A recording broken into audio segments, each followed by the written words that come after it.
حضرت عمر رضی اللہ تعالیٰ عنہ کی شہادت کا قصہ بڑا معروف ہے کہ حضرت عمر رضی اللہ تعالیٰ عنہ مدینہ منورہ بازار سے گزر رہے تھے. ایک یہودی غلام ابو لؤلؤ مجوسی تھا، فیروز اس کا نام تھا. اس شخص نے، یہ غلام تھا حضرت مغیرہ رضی اللہ تعالیٰ عنہ کا. حضرت مغیرہ نے اس کو فرمایا کہ تم روزانہ 4 درہم مجھے دیا کرو کما کے. اس نے عمر سے کہا کہ میری مزدوری بہت زیادہ ہے، آپ مغیرہ سے کو میری مزدوری کم کرے. حضرت عمر نے پوچھا تیرا پیشہ کیا ہے؟ اس نے اپنا پیشہ بتایا، جو کام کرتا تھا بتایا. تو حضرت عمر رضی اللہ تعالیٰ نے فرمایا کہ تمہارے پیشے کے مطابق تو مزدوری زیادہ نہیں ہے، بڑی معقول اجرت ہے جو تم اپنے آقا کو کما کر دیتے ہو.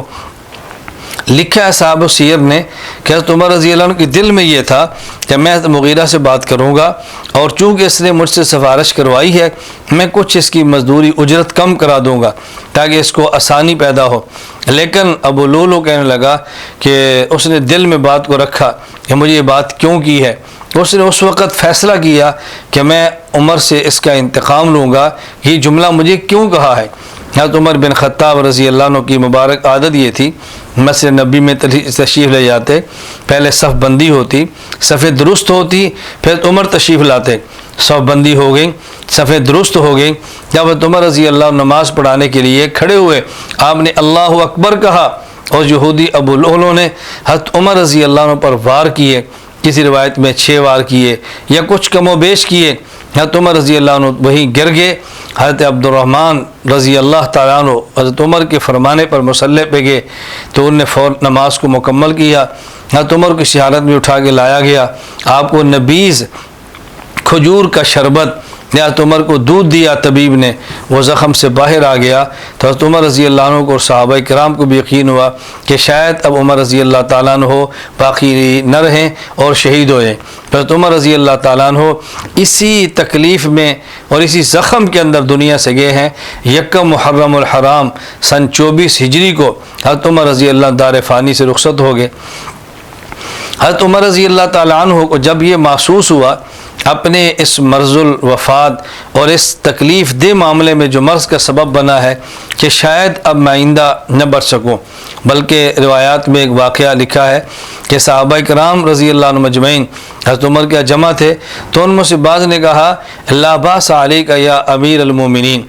جس طرح احادیث میں بھی ہے کہ جب کسی مریض کے پاس جائیں عیادت کریں تو عیادت کرتے وقت یہ جملہ کہنا مسنون ہے، لا باس علیک الطہور انشاءاللہ، لا باس علیک الطہور انشاءاللہ، اللہ تمہیں شفا دے گا، کوئی پریشانی کی بات نہیں ہے.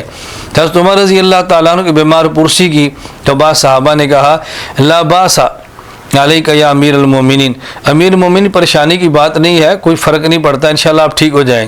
حضرت عمر رضی اللہ فرمان لگے کہ ان کان الباس قتل فقد قتلت، اگر اس بات سے مراد قتل ہی ہے تو پھر یہ نہ کہو کہ تم ٹھیک ہو جاؤ گے، بلکہ میں سمجھو قتل ہو گیا اور مجھے لگتا ہے کہ میں اسی زخم کے اندر شہید ہوں گا. حضرت عمر رضی اللہ تعالیٰ عنہ اسی زخم کے اندر شہید ہوئے. حضرت عمر نے اپنے بیٹے عبداللہ کو بلایا اور فرمایا جاؤ حضرت عائشہ رضی اللہ تعالیٰ عنہ سے کہو کہ عمر کی خواہش ہے تمہارے حجرے میں رسول اللہ صلی اللہ علیہ وسلم حضرت ابو بکر صدیق رضی اللہ عنہ کے ساتھ دفن ہو جائے. جب یہ پیغام لے کر گئے امی عائشہ رضی اللہ تعالیٰ عنہ نے حضرت عبداللہ سے فرمایا خواہش تو میری تھی میں اس کمرے میں نبی کریم صلی اللہ علیہ وسلم اپنے والد ابو بکر کے ساتھ خود دفن ہوتی، لیکن میں حضرت عمر کی خواہش کو اپنی خواہش پر ترجیح دیتی ہوں، لہذا میری طرف سے اجازت ہے. حضرت عبداللہ پہنچے تو حضرت عمر نے فوراً پوچھا کہ حضرت عائشہ نے کیا جواب دیا ہے. انہوں نے کہا جی بخوش اجازت دے دی ہے. حضرت عمر نے اس پر اللہ کا شکر ادا کیا، شہید ہو گئے، نماز جنازہ پڑھی گئی.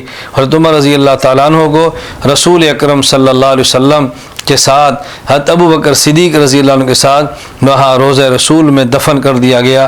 اور آج بھی جو شخص مدینہ منورہ جاتا ہے، نبی کریم صلی اللہ علیہ وسلم کے روضے پر جاتا ہے، تو وہاں آپ دیکھیں مواجہ شریف نبی پاک صلی اللہ علیہ وسلم مبارک چہرے کی طرف ایک روضے پر سوراخ گول سے بنا ہوا ہے اور وہاں لکھا ہوا ہے یہاں سلام پیش کریں رسول اللہ صلی اللہ علیہ وسلم پہ، پھر اس کے بعد ابو بکر پہ، پھر کچھ وقفے سے عمر پہ، اور کچھ آگے ایک سوراخ اور جگہ باقی ہے وہاں حضرت امام سیدنا عیسیٰ علیہ السلام جب دنیا میں تشریف لائیں گے آسمان سے نازل ہوں گے تو یہاں ایک جگہ قبر کی باقی ہے، حضرت عیسیٰ وہاں پہ دفن ہوں گے، یوں حضرت عمر رضی اللہ عنہ شہید ہوئے اور دنیا سے رخصت ہو گئے۔